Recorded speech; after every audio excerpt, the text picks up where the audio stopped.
Estamos iniciando a nossa segunda aula dessa matéria abençoada, relacionando-se no corpo. Não é fácil o relacionamento, mas é necessário, né? Vamos orar e vamos iniciar. Pai de amor e Deus bendito, nós te louvamos, ó Pai, pela Tua palavra, que guia-nos a toda a verdade, dá-nos sabedoria, dá-nos entendimento, dá-nos discernimento, ó Pai, que a cada dia possamos cumprir a Tua vontade e possamos, ó Pai, ser aprovados por Ti. Perdoa os nossos pecados e fala conosco, guarda e protege cada família que nos ouve, para a Tua honra e glória, no nome precioso de Jesus. Amém. Temos que entender que as pessoas são seres individuais. Como seres individuais, são diferentes. Cada um tem um comportamento diferente, cada um tem um temperamento diferente e uma resposta diferente diante da pressão, diante aí das situações que muitas vezes ela não está preparada, ela não tem estrutura. Mas mesmo assim a vontade de Deus é que nós nos relacionemos. Deus criou o ser humano para relacionar-se. Deus criou o ser humano para poder estar junto com alguém, né? Relacionar-se não é fácil, mas é necessário. E a gente suporta e releva muita coisa por amor a Cristo. Relacionamentos dentro da igreja, dentro do ministério, como falamos ontem, né? É consequência do teu histórico familiar, é consequência do teu relacionamento em família.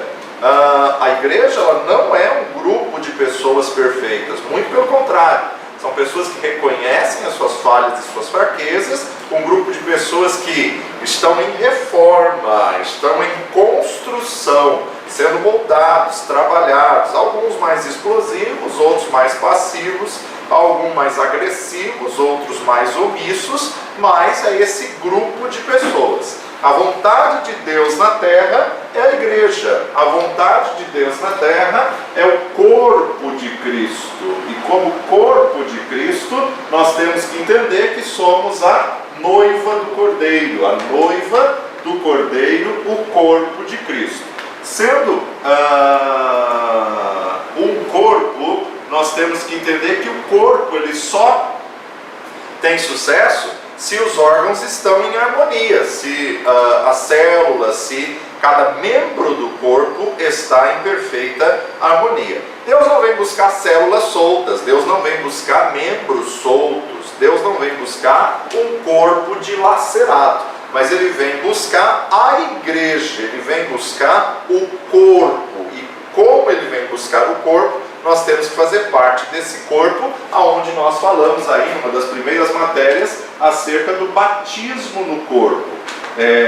Por mais problemas que se tenha dentro da igreja, Jesus não desistiu dela e nós não nos dá o direito de desistir dela. Muito pelo contrário, é através do relacionamento na igreja que Ele treina em nós o fruto do Espírito. É através do relacionamento de membros que muitas vezes aquela pessoa que você ama vai pisar na sua encravada, vai ser o seu calo no sapato, um grãozinho de areia ou qualquer coisa do tipo, né? Então é a forma como Deus trabalha para nos testar, para testar o amor, alegria, paz, longanimidade, benignidade, bondade, fé, mansidão e principalmente o domínio próprio, principalmente a temperança. A arte do relacionamento não é nada fácil, né? E a gente vê que muitas vezes é nessa área que o diabo consegue tirar alguns da igreja e dizer, eu vou para a igreja para quê? Só para me chatear, só para ser aí usado, ser muitas vezes, ou seja, a pessoa que não superou, não suportou aí as provas, as necessidades da vida em relacionamento. Então o Senhor usa a igreja para nos tratar, para nos trabalhar como família. Deus não vem buscar células e nem membros soltos e nem um corpo dilacerado. Agora nós temos que entender o princípio de Deus, né? O princípio que Ele estabeleceu como uma lei intrínseca no universo. Tudo que o homem semear, certamente ele colherá. É tremendo como a lei da semeadura funciona. Você planta semente de laranja, você colhe laranja. Você planta semente de maçã, você colhe maçã. Você planta semente de caqui, você colhe caqui. Você planta amor, você colhe amor. Você planta ódio, você colhe ódio. Você planta engano, você colhe engano. Mas é tremendo a gente ver que a lei da semeadura funciona em tudo. Deus sempre quis uma família, Deus sempre quis um povo na terra da qual formasse uma família. Por isso que, na verdade, Ele coloca Adão e Eva no jardim para crescer, multiplicar, possuir a terra, governar, dominar a terra. Só que Adão e Eva quebrou a aliança, Adão e Eva falhou no processo. E aí o que Deus faz? Deus faz o verbo se tornar carne, o verbo se tornar semente. Porque a lei da semeadura, Deus não só estabelece, como Ele é o maior exemplo da lei da semeadura. Tudo que o homem semear, certamente ele colherá. Então, se ele queria uma família, ele semeia um filho. Se ele queria uma família, ele envia o seu filho como semente. Tanto é que Jesus começa a aparecer nos 4 evangelhos como unigênito do Pai. O que é unigênito? Unigênito é o único filho que ele tinha. Unigênito do Pai, que na verdade era o Verbo que se fez carne. Carne essa que é a semente. Então Jesus pega a semente, pega o seu filho e transforma em semente. Só que a palavra de Deus diz que a semente caindo na terra, se ela não morrer, ela não pode dar fruto. Então, na verdade, era necessário essa semente caindo na terra que ela morresse. Caiu na terra, ela tinha que morrer. E Jesus morreu na cruz do Calvário, e a partir do momento que ele ressuscita ao terceiro dia, de unigênito, ele passa a ser primogênito. De unigênito, de único filho, ele passa a ser o primeiro. Ele passa a ser o primeiro filho de Deus. Então, na verdade, ele é o nosso irmão mais velho, né? Ele é o primeiro, primogênito. Então a semente, o verbo se fez semente, e a semente veio ao mundo, e vindo ao mundo ela teve que morrer, porque a semente caindo na terra, ela tem que morrer para dar frutos. O verbo que se tornou semente, morreu e foi sepultado na terra, né? E de unigênito ele se torna primogênito. Quando Deus entregou o seu filho, a raça humana, a espécie humana, era inimiga de Deus, estava afastada de Deus. Deus nos comprou quando nós ainda éramos inimigos, Deus nos comprou quando nós ainda éramos escravos. E a partir do momento que ele compra um escravo, o escravo passa a ser dele. Isso aqui muitas pessoas não têm o entendimento. Só existem 2 forças no universo, aonde a gente vê Deus, uma força infinitamente superior, infinitamente maior, e Satanás, uma força infinitamente pequena, inferior em relação a Deus. O que acontece? Ou a pessoa é escrava de Satanás, ou ela é serva de Deus. Ou ela é serva de Deus, ou ela é escrava de Satanás. Não tem meio termo, não tem neutro. Se a pessoa não tem o Senhor Jesus Cristo como Senhor e Salvador da sua vida, então, ainda que ela não tenha consciência, ela está como escrava de Satanás. Ainda que ela não tenha entendimento, ela está como serva de Satanás. Ainda que ela não frequente aí macumbaria, não frequente aí espiritismo ou coisas que desagradam ao Senhor, ela está como serva de Satanás, como agente de Satanás. Não tem o neutro, não tem o meio termo. Só que quando ela confessa Jesus como Senhor e Salvador, ela troca de dono. Ela passa a ter um dono, que é Deus, passa a ter um Senhor, que é Jesus Cristo, mas na verdade ela ainda continua como serva, ela ainda continua nessa posição de submissão a alguém, submissão a uma força. E essa submissão tem que ser ao Senhor Jesus Cristo. Agora nós temos que entender o quê?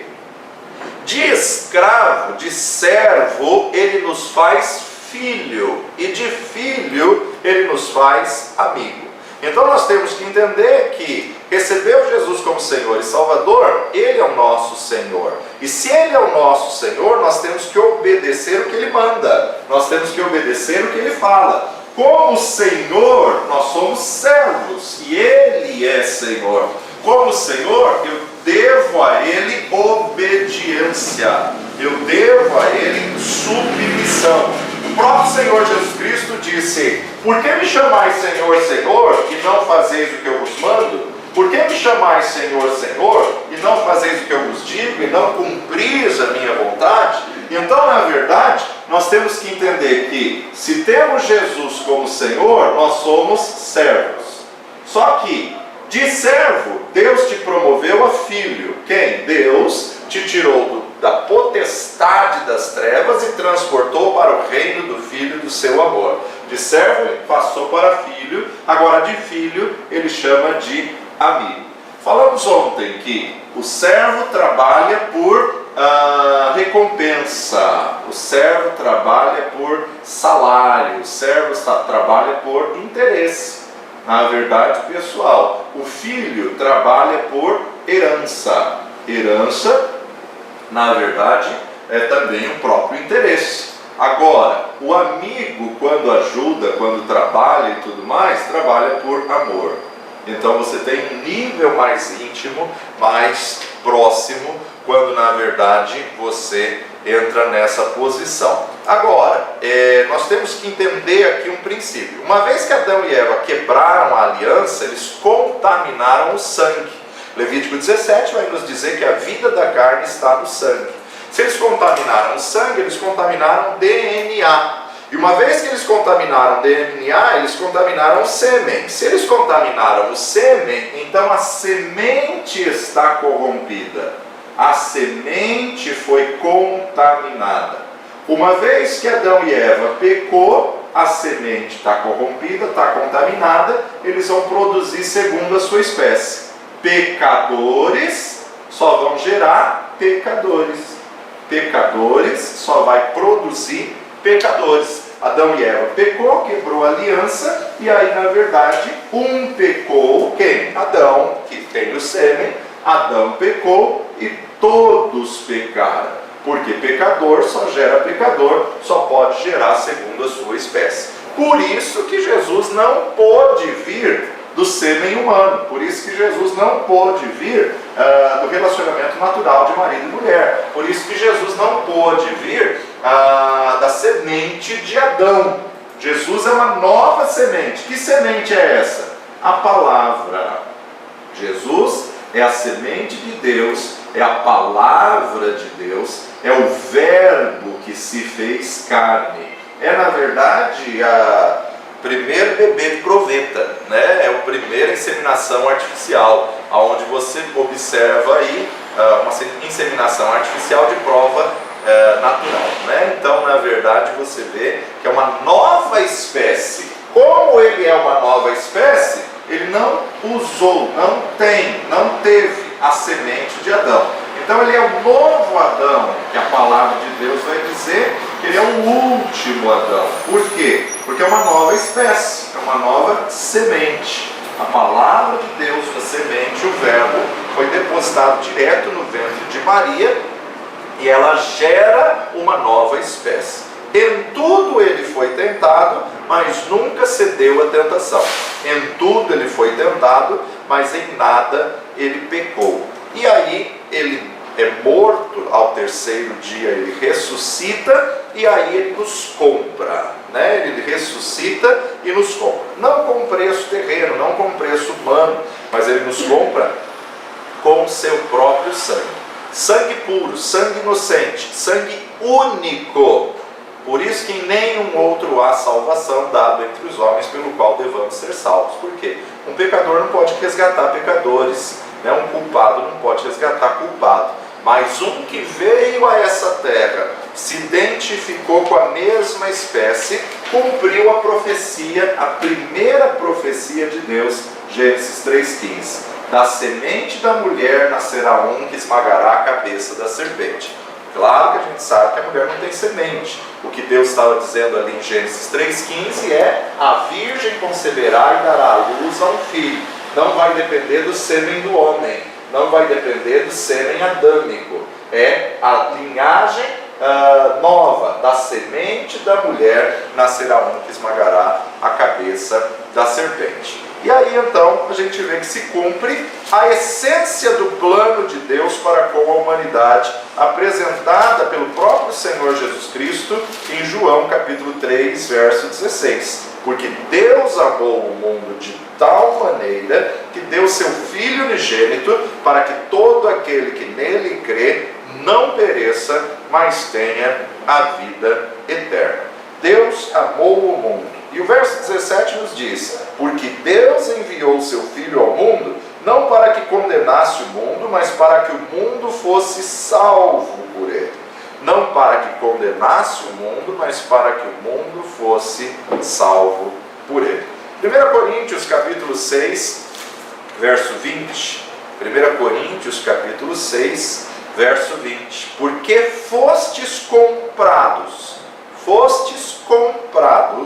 por bom preço, glorificai, pois, a Deus no vosso corpo e no vosso espírito, os quais pertencem a Deus. Porque fostes comprados por bom preço, preço esse que não é preço terreno, preço humano, preço natural. Bom preço e um preço caro, a ponto de os tesouros da terra não poderem pagar esse preço, que é preço de sangue. Sangue, não qualquer sangue, mas um sangue puro. Assim como a vida da carne está no sangue, o diabo se aproveitou disso, distorceu isso e usa sacrifícios de sangue para se fortalecer.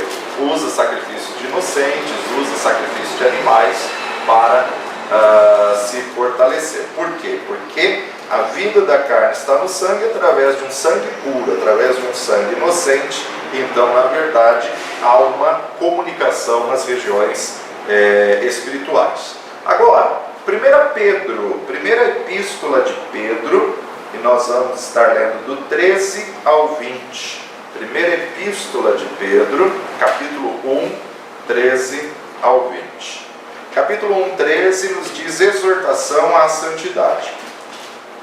Portanto, cingindo os lombos do vosso entendimento, sede sóbrios e esperai inteiramente na graça que se vos ofereceu na revelação de Jesus Cristo, como filhos obedientes, não vos conformando com as concupiscências que antes havia em vossa ignorância, mas como é santo aquele que vos chamou, sede vós também santos em toda a vossa maneira de viver.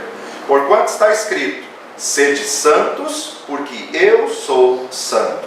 E se invocais por Pai aquele que sem acepção de pessoas julga segundo a obra de cada um, andai em temor durante o tempo da vossa peregrinação, sabendo que não foi com coisas corruptíveis, como prata ou ouro, que fostes resgatados da vossa vã maneira de viver, que por tradição recebestes dos vossos pais, mas com o precioso sangue de Cristo, como de um cordeiro imaculado e incontaminado, mas com o precioso sangue de Cristo, de um cordeiro, como um cordeiro imaculado e incontaminado, o qual, na verdade, em outro tempo foi conhecido, ainda antes da fundação do mundo, mas manifestado nesses últimos tempos por amor de vós. Então ele foi conhecido antes da fundação do mundo. O que Pedro está testificando aqui?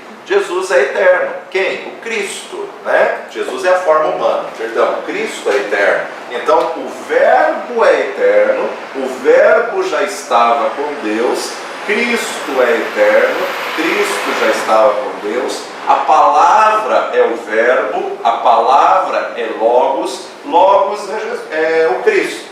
Qual foi a forma humana? Jesus. Tudo isso culminou na forma humana, Jesus. Materializou o invisível para o visível. Para quê? Para que através do visível resgatasse relacionamento do homem com Deus. O relacionamento que foi perdido lá no Éden, através do visível, foi resgatado em Cristo Jesus. Então, esse relacionamento foi resgatado por alto preço. Esse relacionamento foi resgatado por preço de sangue. Gálatas capítulo 4, Gálatas 4, versículos 3 a 7. Assim também nós, quando éramos meninos, estávamos reduzidos à servidão debaixo dos primeiros rudimentos do mundo. Mas, vindo a plenitude dos tempos, Deus enviou seu Filho, nascido de mulher, nascido sobre a lei, para remir os que estavam debaixo da lei, a fim de recebermos a adoção de filhos. E porque sois filhos, Deus enviou aos nossos corações o Espírito de seu Filho, que clama, Abba, Pai. Assim que já não és mais servo, mas filho. Se és filho, és também herdeiro de Deus por Cristo. Mas, quando não conhecieis a Deus, servieis aos que por natureza não são deuses. Mas agora, conhecendo a Deus, ou antes, sendo conhecidos de Deus, como tornais outra vez a esses rudimentos fracos e pobres, aos quais de novo quereis servir? Então, na verdade, Paulo está chamando a atenção aqui dos irmãos Gálatas, dizendo justamente como que eles querem voltar a servir aí os que não são deuses, né? Mas Jesus vindo na plenitude dos tempos, no tempo certo. Ou seja, ele veio para cumprir o plano de Deus, para remir os que estavam debaixo da lei, a fim de recebermos a adoção de filhos. Deus Pai foi o primeiro que nos adotou, né? Nos adotou e entramos para a família. A importância de entender que Jesus vem para resgatar um relacionamento com Deus. Muitas pessoas permanecem na igreja pelos relacionamentos que criam. Só que se não forem tratadas, quando esse relacionamento rompe, ela quer sair da igreja. Então nós temos que entender que, tudo bem, o relacionamento ajuda ela a permanecer, mas não é pelos relacionamentos que estamos na igreja. Então, dentro da mesma igreja, você vai ver que pessoas criam vínculos, criam laços, criam relacionamentos, e sempre que a pessoa cria esses vínculos, fica mais fácil, porque o ser humano, quando ele se sente bem, ou quando ele se sente pertencente ao grupo, é mais fácil ele conviver, né? Prova disso é adolescentes e jovens que muitas vezes arrumam esse pertencimento em grupos que não convêm, arrumam esse pertencimento e são levados pela força da amizade, são levados por influências de relacionamentos, ou de drogas, ou de vícios, ou de bebedeira, ou de baladas e assim por diante. Mas por que o adolescente se envolveu? Porque ele se sentiu pertencente, porque ele se sentiu acolhido, porque ele se sentiu num relacionamento, quando na verdade muitas vezes ele não consegue se envolver. Então a importância de nós desenvolvermos relacionamentos e nos envolvermos. O propósito de Deus não é só relacionar-se, mas é levar os membros do corpo a se relacionar. Se um órgão do corpo natural não se relaciona com o outro, o corpo leva à morte. Se o rim decide não se relacionar mais com o corpo, tem falência de rins. E aí, nenhum outro órgão vai fazer o papel do rim. Nenhum outro órgão vai conseguir filtrar o sangue e fazer toda a eliminação das impurezas, toxinas e assim por diante. Então, se eu tenho um probleminha no rim, isso vai afetar toda a harmonia do sistema de circulação, do corpo, de saúde, imunidade e assim por diante. Por isso que Paulo compara a igreja a corpo vivo. Não somente Deus quer relacionar, Deus quer um relacionamento vertical com o homem, como também Ele nos pede que desenvolvamos relacionamentos horizontais, homem, humano com humano, Então, aqui, divino com homem, vertical, e humano com humano, horizontal. Então, não somente Deus quer relacionar, mas Ele quer nos levar a relacionarmos, criando vínculos. É bem verdade que alguns, pela carência, desenvolvem aí relacionamentos problemáticos, mas a vontade de Deus é que nós possamos gerar relacionamentos saudáveis, relacionamentos que possam ter aí uma contribuição benéfica para crescimento e para maturidade. Vamos lá comigo para 1 Coríntios 12, do verso 12 em diante.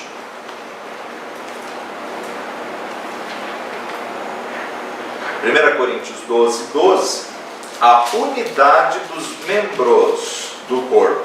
Porque assim como o corpo é um e tem muitos membros, e todos os membros, sendo muitos, são um só corpo, assim é Cristo também. Pois todos nós fomos batizados em um Espírito, formando um corpo. Quer judeus, quer gregos, quer servos, quer livres, todos temos bebido de um Espírito. Porque também o corpo não é um só membro, mas muitos. Se o pé disser, porque eu não sou mão, não sou do corpo, não será por isso do corpo? Se a orelha disser, porque eu não sou olho, não sou do corpo, não será por isso do corpo? Se todo o corpo fosse olho, onde estaria o ouvido? E se todo fosse ouvido, onde estaria o olfato? Mas agora Deus colocou os membros do corpo, cada um como Ele quis. Então, na verdade, o que o ouvido tem que fazer? Ouvir. Escutar. O que seria o ouvido no corpo de Cristo? Os ministérios de aconselhamento, de pastoreamento. Senta, ouve, escuta. Agora, muitas pessoas são olho, mas o olho não fala. O olho não é boca. O que isso significa? Nem tudo que você vê é para falar. Nem tudo que você vê é para passar para frente. Então, muitas pessoas dizem, por que Deus me permite ver tudo isso? Para orar, para alimentar. O olho e o ouvido são janelas da alma que vai alimentar o intelecto. Mas cada um tem a sua função. Se a orelha sair dessa parte do corpo e for para o olho, nós temos dois graves problemas. Primeiro, o corpo deixa de ouvir e deixa de enxergar. Então, além de ele não cumprir o que ele foi programado para fazer, escutar, ele ainda impede alguém de trabalhar, deixando de enxergar aquele que foi chamado para o olho. Agora, há algo muito interessante nesse capítulo, que olha só, verso 18. Deus colocou cada um no corpo como Ele quis. Se todos fossem um só membro, onde estaria o corpo? Agora, pois, há muitos membros, mas um corpo. O olho não pode dizer à mão, não tenho necessidade de ti, e nem ainda a cabeça pode dizer aos pés, não tenho necessidade de vós. Quem é o cabeça do corpo? Cristo. Paulo está dizendo que Cristo nunca vai dizer a ninguém, eu não preciso de ti. Paulo está dizendo que Cristo, como cabeça, não vai dizer a nenhum membro do corpo, não tenho necessidade de vós. Antes, os membros do corpo que parecem ser ser os mais fracos são necessários. E os que reputamos serem menos honrosos no corpo, a esses honramos muito mais. E aos que em nós são menos decorosos, damos muito mais honra. Porque os que em nós são mais honestos não têm necessidade disso. Mas Deus assim formou o corpo, dando muito mais honra ao que tinha falta dela, para que não haja divisão no corpo, mas antes tenham os membros igual cuidado uns dos outros. De maneira que, se um membro padece, todos os membros padecem com ele.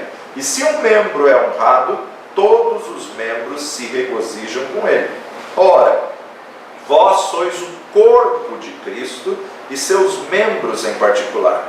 A uns pôs Deus na igreja, primeiramente apóstolos, em segundo lugar profetas, em terceiro doutores, depois milagres, depois dons de curar, socorros, governos, variedades de línguas. Porventura são todos apóstolos? São todos profetas? São todos doutores? São todos operadores de milagre? Têm todos o dom de curar? Falam todos diversas línguas? Interpretam todos? Portanto, procurai com zelo os melhores dons, e eu vos mostrarei um caminho ainda mais excelente. Então a gente observa a necessidade de fazer aquilo que fomos chamados para fazer, de exercer aquilo que Deus nos projetou para fazer. Deus pegou o seu único filho, quem? O Verbo, transformou o Verbo em semente, enviou à terra. Como o grão de trigo caindo na terra, se não morrer, não pode dar frutos, essa semente morreu na terra. Só que ressuscitou ao terceiro dia, porque nele não havia pecado. O salário do pecado é a morte, mas o dom gratuito de Deus é a vida. E aí então, essa semente morreu na terra, mas germinou muitos frutos, muitos filhos, e de unigênito ele passa a ser o primogênito. A vontade de Deus é criarmos vínculos. A vontade de Deus é gerarmos relacionamentos. A vontade de Deus é concordância. Para quê? Para crescimento do corpo e maturidade do corpo. Então o que é o relacionamento? É a arte de tratar com pessoas difíceis, que se chama ministério. Bem-vindo ao ministério. Se fizermos uma análise fria, nós vamos observar que qualquer coisa, há muitas pessoas que se autoclinicam. Qualquer probleminha, qualquer tristeza, a pessoa já se auto-intitula que está com depressão. E não é assim. Nós temos que ver se há uma causa, se há um motivo, né? Principalmente nesses dias que nós estamos vivendo, com tantas perdas, tantos problemas, tantas pessoas saindo do seu estilo de vida natural, tanto ataque, tanta perda. É natural que a pessoa vai ficar triste, é natural que a pessoa vai ficar reflexiva, é natural que muitos foram roubados os sonhos, os focos, os ideais pelos quais eles lutaram.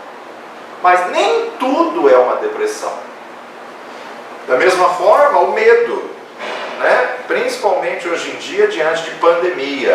A gente tem atendido inúmeras pessoas enlutadas e temos que ter a maturidade que quando a pessoa perde um ente querido, não é uma depressão. Ela tem uma dor que não se explica, luto. Ela tem uma perda irreparável, um ente querido. Então, na verdade, é óbvio, ela tem que estar naturalmente triste. Não é errado, não é pecado ter tristeza quando se perde um ente querido. Por quê? Porque rompeu um relacionamento e a pessoa vai ter que ressignificar a sua vida, replanejar se ela tinha planos em conjunto com essa pessoa, se ela tinha projetos em desenvolvimento junto com essa pessoa. Então não é qualquer tristeza que é uma depressão. Tem tristezas que são luto, e a dor do luto é uma dor real. Segundo alguns da medicina, é a maior dor que o ser humano tem. Da mesma forma, o medo. O medo é uma defesa do organismo, né? Se o ser humano não tivesse medo, ele atravessaria a rua sem ver, ele pularia do 30º andar do prédio que ele quer voar, ele mergulharia nas águas sem saber nadar e assim por diante. Então o medo, na verdade, ele estabelece limites. Nem todo medo é síndrome do pânico. A gente tem que ver quando o medo é um medo real ou quando o medo passou dos limites ou é um medo imaginário. Hoje em dia se vulgarizou muito as doenças psicossomáticas. Muitas pessoas assumem problemas psicossomáticos sem tê-los, achando e declarando que qualquer situação leve ou rasa, ela está com alguma doença psicossomática. E o relacionamento de amigos, do amor ágape, ajuda a superar esses problemas psicossomáticos e esses sintomas. Muitas pessoas questionam por que aumentou tanto a causa desses problemas psicossomáticos. E aumentou porque se romperam os vínculos. Aumentou porque se romperam os aconselhamentos. Ah, mas antigamente não tinha tanta depressão, não tinha tanto pânico, não tinha tanto... Tudo bem, não tinha tanto, mas também não tinha relacionamentos virtuais que não contribuem em nada na questão de situação psicossomática. E a dona de casa, ela terminava a janta, ela lavava a louça, ela ia para a calçada e ela ficava conversando com a vizinha. A terapeuta dela era a vizinha. Ou seja, ela jogava para fora. Ai menina, hoje aconteceu isso. Ai, o menino hoje machucou na escola. A menina deu problema em tal local. O marido fez isso, etc e tal. Ela colocava para fora naturalmente, sem a figura de um terapeuta, mas espontaneamente, e conversava, as crianças brincavam na rua, e chamava as crianças para tomar banho, e dormia sossegada, porque ela colocou para fora. Olha a importância do relacionamento, e olha o que o diabo cortou em relacionamento. E quando falamos cortou em relacionamento, nós muitas vezes entendemos que a prosperidade, a evolução, a tecnologia, a ciência contribui para roubar o relacionamento. Porque hoje não é luxo cada quarto ter uma televisão e cada pessoa da família ter um celular. Só que isso rompeu o relacionamento familiar. A pessoa chega em casa, faz seu prato, põe no micro-ondas e vai para o seu quarto e se tranca. E ela está entretida ou no laptop, ou no computador, ou no próprio celular, fica ali horas e horas e horas e horas, porque a internet aproxima os distantes e distancia os próximos. E se não tomarmos cuidado, a casa se torna um hotel.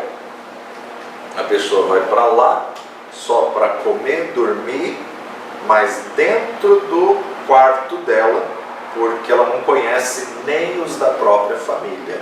Ela perdeu o vínculo com os da própria casa. Por isso que quando a gente fala desses dois livros super importantes, 5 linguagens do amor e 5 linguagens do perdão. Uma síntese das 5 linguagens do amor é... Primeira linguagem, palavras de afirmação. Tem gente que necessita de palavras de afirmação diariamente. Vai lá, que bom que você fez isso, ai, obrigado. Palavras de afirmação.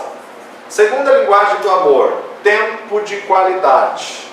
Tem gente que você precisa sentar com ele meia hora, 40 minutos, mas não dividir sua atenção com ninguém quando você estiver com ele nesses 40 minutos.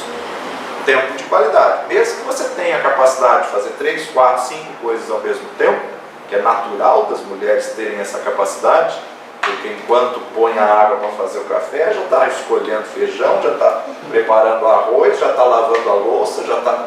É natural a mulher ter a capacidade de fazer 3, 4, 5 coisas e também conversar com 3, 4, 5 pessoas e não misturar os assuntos.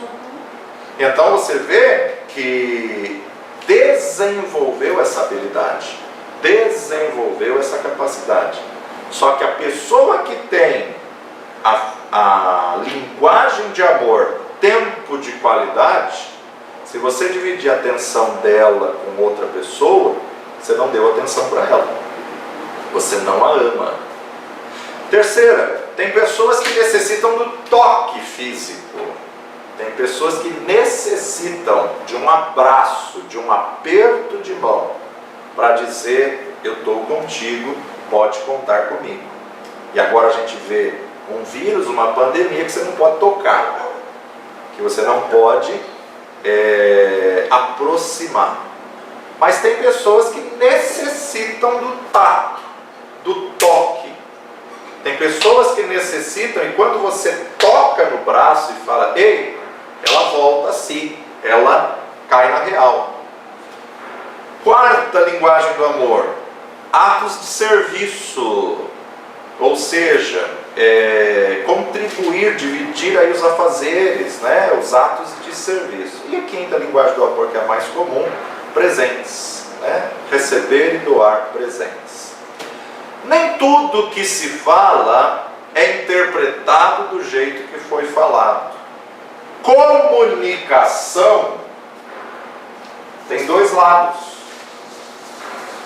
quem informa e quem recebe, quem fala e quem ouve.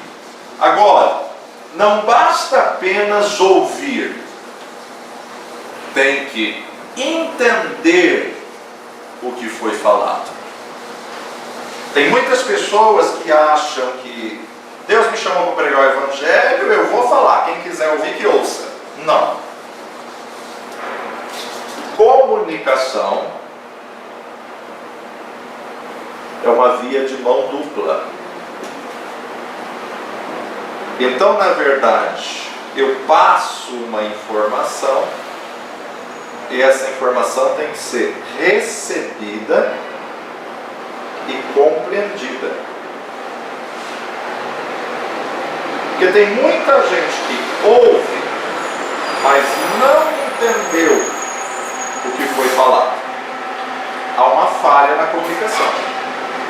Há uma falha na linguagem. Então se eu quero comunicar, alguém vai falar e alguém vai escutar. Mas quando escutar, tem que eu entender o que foi falado, exatamente como foi falado. Prova disso, quando se faz treinamento ou tratamento com a criança, principalmente na fase da dislexia, você chama a atenção da criança e fala o que é que você entendeu. Porque muitas vezes o que eu falo com a motivação não é o que o outro entende com a mesma motivação. Então está tendo uma falha de comunicação. Todo relacionamento precisa sondar isso, só que isso só é sondado no diálogo. E quando o diabo quebra o diálogo, aí na verdade ele investe na falha de comunicação. Quando você vai confrontar o casal, normalmente um dos dois sempre vai dizer, mas eu disse isso. E o outro vai falar, quando você disse isso? Você nunca falou isso. Porém, a pessoa disse, mas o outro não entendeu o que foi dito. O outro não relacionou a forma de linguagem com o que foi dito. Então nem tudo que se fala é interpretado do jeito que deve ser. Dentro do coletivo, muitas pessoas definem que o pastor está falando isso por causa daquilo, quando na verdade, muitas vezes o pastor não está nem sabendo do que está acontecendo. Cada pessoa recebe a mensagem mediante o estado emocional que ela está. É comum a gente atender alguém, né? Muita gente já me ligou, principalmente depois que a gente coloca as mensagens online disponível, eu atendi uma pessoa que disse assim: ai pastor, já ouvi essa mensagem 10 vezes. E eu falei: então você já sabe pregar ela completa. Não, cada vez que eu ouço, parece que é uma mensagem diferente. Qual a interpretação disso? Não é que é uma mensagem diferente, é uma gravação, é o mesmo.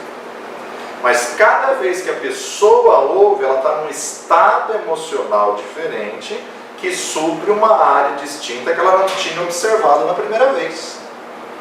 Então, a primeira vez, ela estava machucada, ferida, resistente, irada, ela houve um efeito. A segunda vez, ela já foi curada, tratada, ela reouviu aquela mensagem, ela tem outro prisma, outro foco. Não é uma outra interpretação, mas um outro prisma, um outro foco. Por quê? Porque ela mudou o jeito de ouvir. Ela está em outra fase de temperamento, em outra fase emocional. Então, se ela está em outra fase emocional, a mesma palavra, a mesma gravação tem um efeito diferente. A quarta vez que ela ouve, ela está para resolver um problema, uma situação. Ela já está em outro estado de espírito. Ela já ouve a mensagem com uma expectativa diferente. Então ela é ministrada de maneira diferente. Não é que a palavra gravada mudou, mas a forma como ela recebeu a palavra gravada faz a diferença para a interpretação, o intelecto e o entendimento dela. Isso se chama comunicação. Os efeitos da comunicação. Agora, se a mesma pessoa ouvindo a mesma ministração em estados diferentes, muitas vezes a gente prega a mesma palavra e de repente o mesmo auditório vem uma pessoa que diz: nossa, pastor, nunca ouvi uma palavra como essa. E a vontade que dá é dizer: onde você estava quando eu preguei essa palavra X tempos atrás? Mas não, é que o estado emocional da pessoa, aquilo encaixa como luva, aquilo supre aquilo que ela estava buscando. Então nós precisamos trabalhar a nossa linguagem no relacionamento. Qualquer relacionamento, desde o conjugal, familiar, com os filhos, com igreja, ministério, com funcionários, com clientes ou com o próximo. Dentro do coletivo, você fala uma coisa e cada um capta de uma maneira distinta o que foi falado. Além das 5 linguagens do amor, tem um outro livro do mesmo autor, Gerd Champion, As 5 linguagens do perdão. Como ter certeza que o pedido de perdão transmitirá sinceridade e verdade no pedido de perdão? Nós temos que entender que cada um tem uma linguagem mais apropriada. Tem uns que querem manifestação de arrependimento. E quando não há uma manifestação de arrependimento, ele acha que não foi sincero. Alguns precisam da palavra: me perdoe, sinto muito. Esse é o aspecto emocional do pedido de perdão. Só que alguns necessitam de uma aceitação da responsabilidade. Ele precisa ouvir: olha, eu assumo, eu errei. Outros precisam da compensação do prejuízo. Precisam se colocar à disposição para compensar o erro. E aí, as palavras sinto muito, me perdoe, eu errei, não são suficientes. Causou esse prejuízo, isso, e agora que você vai fazer só falar me perdoe? Então você vai vendo maneiras, linguagens diferentes. Outros, um simples arrependimento genuíno, uma mudança de atitude, já é suficiente. E em quinto lugar, o pedido de perdão.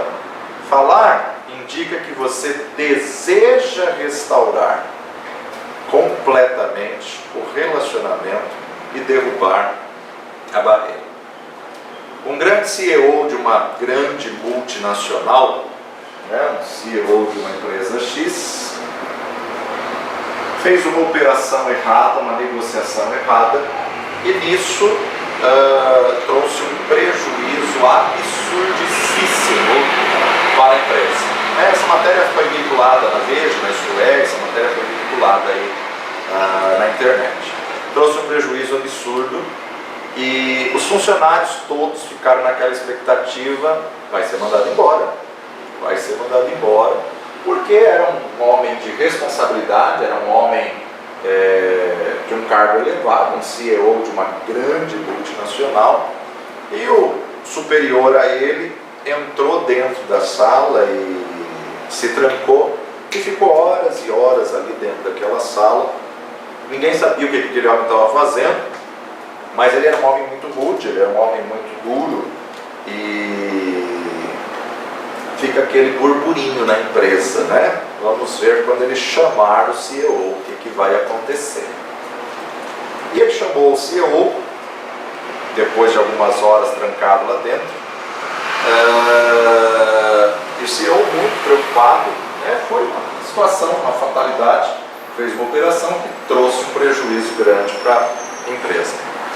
Mas a hora que o CEO entrou, ele pegou e falou assim: olha, o senhor me perdoe, não era meu propósito fazer essa operação, e se eu soubesse que essa operação daria prejuízo, eu jamais teria feito essa operação. E o dono simplesmente levantou os olhos e falou assim: está tudo bem, fique tranquilo que nós vamos vencer, vamos superar e vamos ter outras oportunidades, segue a carreira e continue o seu serviço. E ele olhou e falou assim: o senhor não vai me punir, não vai me demitir, não vai... Ele falou: olha, eu estou algumas horas trancados aqui e eu calculei desde o dia que você foi contratado até hoje quanto de lucro você já deu e observei que esse prejuízo é irrisório. A vida continua, volte ao seu cargo. Então nós vemos aí a maturidade em resolver um prejuízo, a maturidade em resolver uma perda. Só que por que teve esse final? Porque quando ele chegou, ele atingiu a linguagem de perdão que o outro gerou de expectativa. Ele assumiu o seu erro, ele pediu o seu perdão, ele falou que ele não tinha essa intenção, e o outro já tinha calculado ganhos e perdas. Isso é um relacionamento saudável, um relacionamento eficaz. E como ter relacionamentos saudáveis no coletivo, num auditório que cada um está num estado de espírito diferente. Só Deus e só o Espírito Santo de Deus é que pode ministrar coletivamente, num culto, por exemplo, numa aula, numa ministração coletiva, e tratar individualmente. Isso é uma ação do Espírito Santo de Deus. O preletor, aquele que está ministrando, ele tem que ter o feeling, ele tem que ter a intuição, o pressentimento. Nós temos que pensar como que a pessoa vai entender, como que a pessoa vai interpretar o que eu estou tentando comunicar. Nós estamos vivendo numa geração em que, por causa dos ganhos online, tem muitas pessoas que querem escandalizar, para chamar atenção, para ter mais view, para ter mais remuneração. Cuidado com a forma subliminar de falar. Não fale coisa de dupla interpretação, de duplo sentido. Hoje em dia é muito comum as pessoas, querendo causar impacto em vídeos, fazem chamadas absurdas e subliminares e depois, para a pessoa se explicar que não foi o que ela quis dizer, não dá mais tempo. Já foi como penas lançadas no ventilador.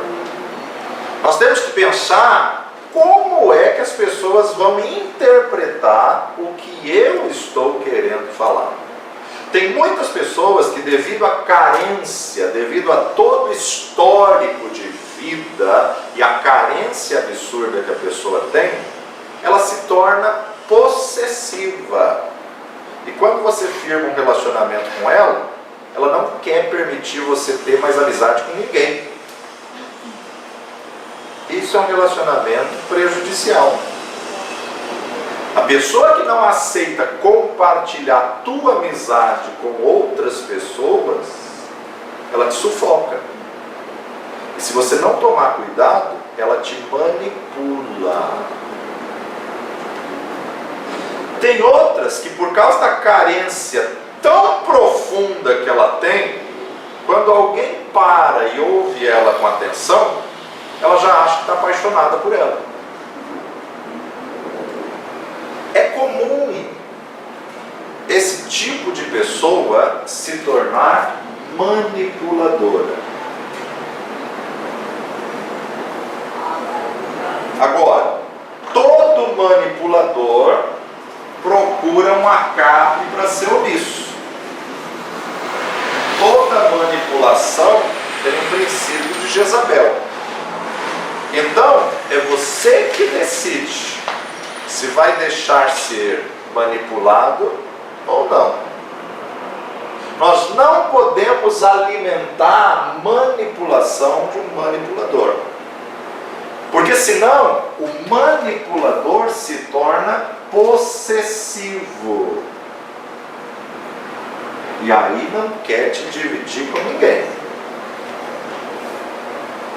Isso tudo a gente está falando ainda sobre a alma. Isso aqui não tem nada de demônio, é alma. Só que se não for tratado ou não for discernido, veja só o processo que o diabo se aproveita. Começou com uma carência, da carência passou por uma manipulação, da manipulação passou para uma possessividade, e da possessividade o diabo enviou espíritos malignos de Jezabel. Só que para toda Jezabel atuar, sempre ela tem que se aliar a um Acabe. Jezabel só tem terreno, só tem território se tiver um omisso, um líder omisso, carente e covarde. Veja que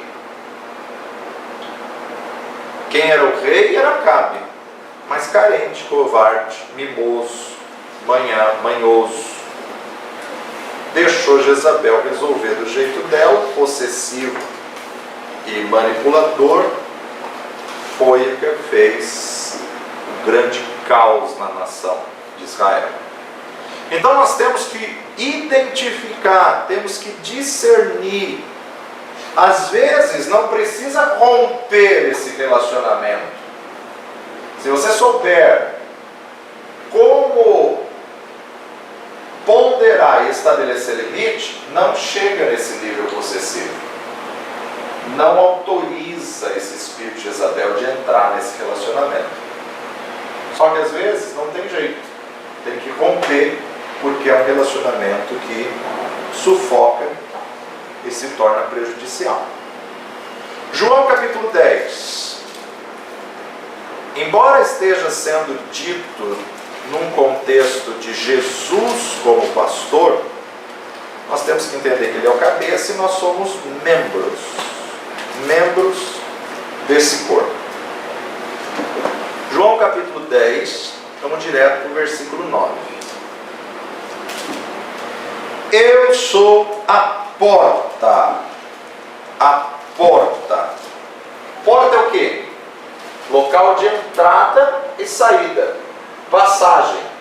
Mas porta também é o que divide dois ambientes, o lado de fora e o lado de dentro. Fechou, você deixa o lado de fora para fora. Entra no teu quarto e fecha a tua porta.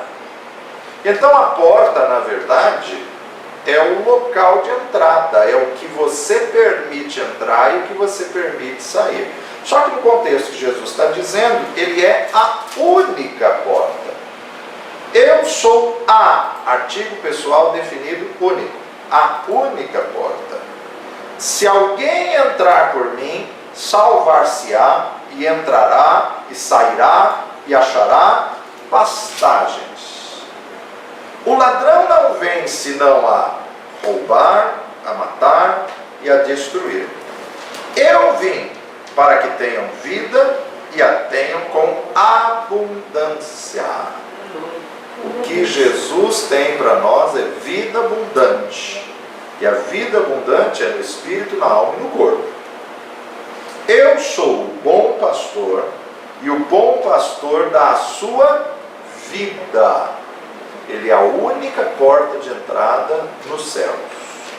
Agora, quando o texto diz que o bom pastor dá a sua vida, vida aqui é psique. O bom pastor entregou a sua alma. O bom pastor entrega a sua psique. Melhor, da sua vida. Vida Zoe, a vida abundante, a vida dele, né? A vida abundante, a vida do tipo da vida de Deus. Tem duas palavras aqui para a vida, né? Vida Zoe e vida psique. O bom pastor dá a sua Zoe. O que ele deu? Ele deu a vida divina, a vida abundante. A abundância no espírito, na alma e no corpo. Eu sou o bom pastor dá a sua vida pelas suas ovelhas. Mas o mercenário que não é pastor, de quem não são as ovelhas, vê vir o lobo e deixa as ovelhas e foge. E o lobo as arrebata e dispersa. Ora, o mercenário foge porque é mercenário e não tem cuidado das ovelhas. Eu sou o bom pastor, conheço as minhas ovelhas e das minhas sou conhecido. Assim como o Pai me conhece a mim, também eu conheço o Pai e dou a minha vida, agora sim, psique, pelas minhas ovelhas. Ainda tenho outras ovelhas que não são desse aprisco. Também me convém agregar a estas, e elas ouvirão a minha voz, e haverá um rebanho e um pastor. Por isso o Pai me ama, porque dou a minha vida para tornar a tomá-la. Ninguém me tira de mim, mas eu de mim mesmo a dou, porque tenho poder para dar e para tornar a tomá-la. Esse mandamento recebi de meu Pai. Jesus nos ensina que aquele que quer ganhar a vida Zoe tem que sacrificar a psique. O que significa isso? Sacrificar os desejos da alma, da carne, sacrificar as carências, sacrificar a manipulação. Aquele que quer ganhar a vida abundante tem que mortificar os desejos da alma. Quando você entrega os desejos da carne, você desfruta da vida abundante. Jesus entregou sua vida, Jesus entregou a sua psique. Ministério não é somente passaporte de entrada nos céus. Ministério é relacionamento. E relacionamento é renúncia. Agora você tem que saber o que você renuncia e o que você se anula. Você não pode se anular em tudo, tem que chegar a um equilíbrio. Aquele que quiser ganhar a sua vida, perdê-la. O relacionamento do corpo de Cristo só pode ser eficaz se você renunciar-se a si mesmo.